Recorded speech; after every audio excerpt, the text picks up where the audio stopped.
start for Tara McKenzie. He and Tom Kahn both jumped in. Luke Hedger made a great getaway, even better from Jordan Weaving on the red and yellow machine.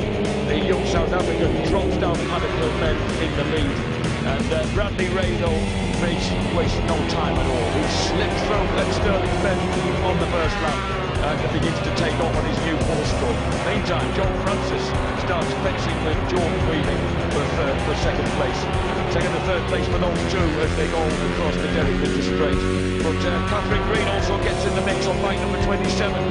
She's sat up though in the Sterling Fenn by an aggressive Luke Hedger, the new champion. Big moment for Joe Francis as he goes grass tracking onto the Cooper Straight. Meantime, critical battles going on. Luke Hedger hunts down Weaving and Francis have joined in that battle for second place.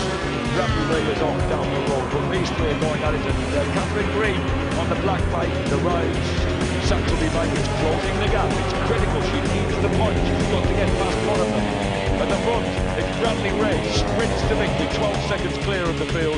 What happens behind her? It's Luke Hedger. Catherine Green critically gets the better of Jordan Weaving, coming out of Sterling in the clearways, and that move means that the Derbyshire lady will grab third place in the championship by a single point. Great ride. Bradley Ray, an absolute star of the future. Luke Hedger, the 2012 Motostar champion.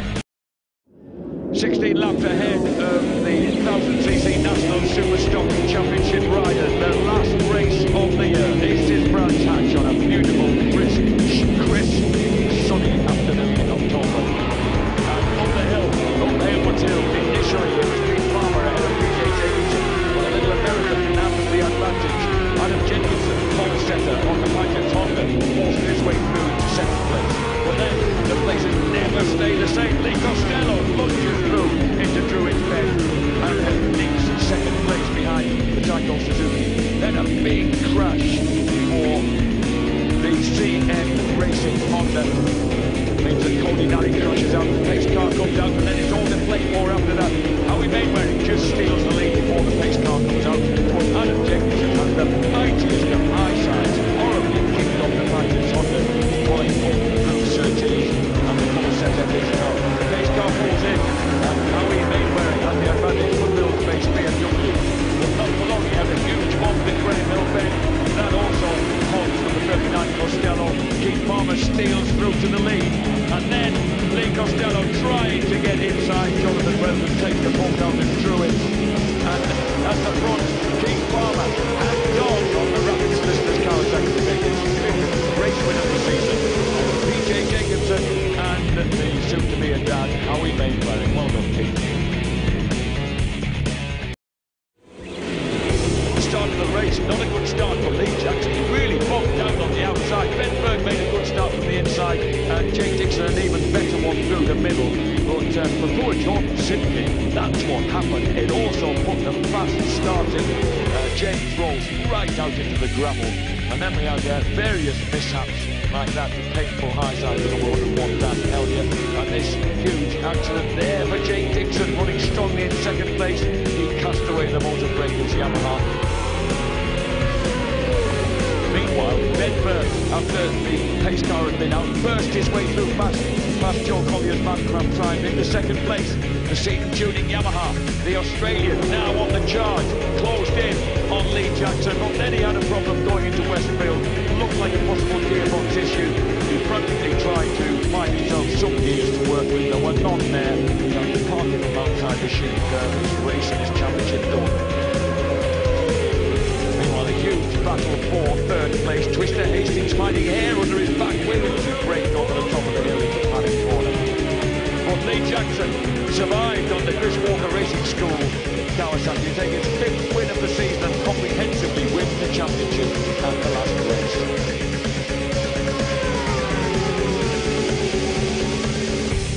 So Lee Jackson then becomes the 2012 European Superstock 600cc champion here in the sunshine at Brands Hatch.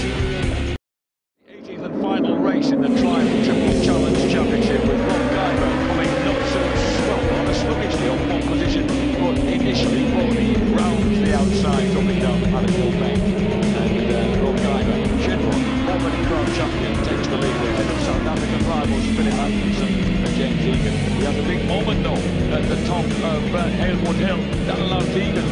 edge his way unceremoniously through to the front.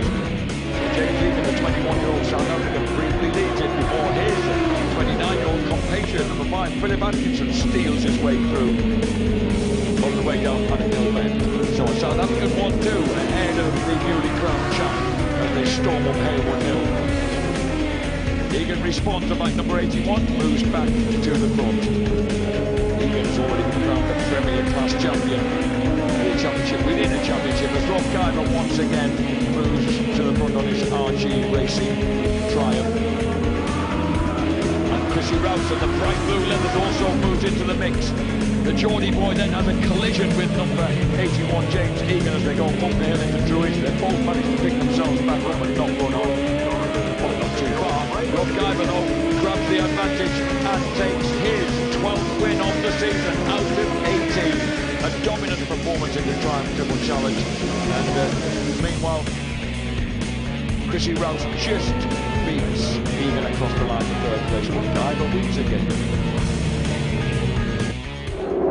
You could actually feel the tension down on the grid before this race got underway, because it was always going to be a nail-biter between Scott Lawrie and Roger Lovelock. From pole position, Tim Reeves and Ashley Hawes made no mistake. A huge spin on the Hamilton rebound, clipping Ian Brown, put them out of the running with about 150 yards covered only of this race, and he lost the back end there.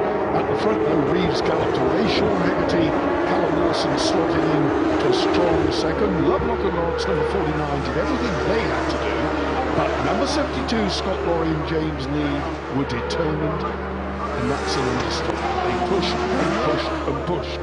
Number 4, though, on the Suzuki there, the L&W Suzuki, Andy Peach and Charlie Richardson made it difficult for Scott Lawrie, passing and repassing, and on a run into Druids, Lawrie ran just too hot, went in too fast, spun wide, and never, in fairness, really recovered from that. But in the position he was in at that moment, he was doing enough to keep the championship alive. Callum Lawson missed his handhold at Graham Hill Bend, out of Sean Hegarty's outfit, mercifully without injury, but the race was won in convincing style.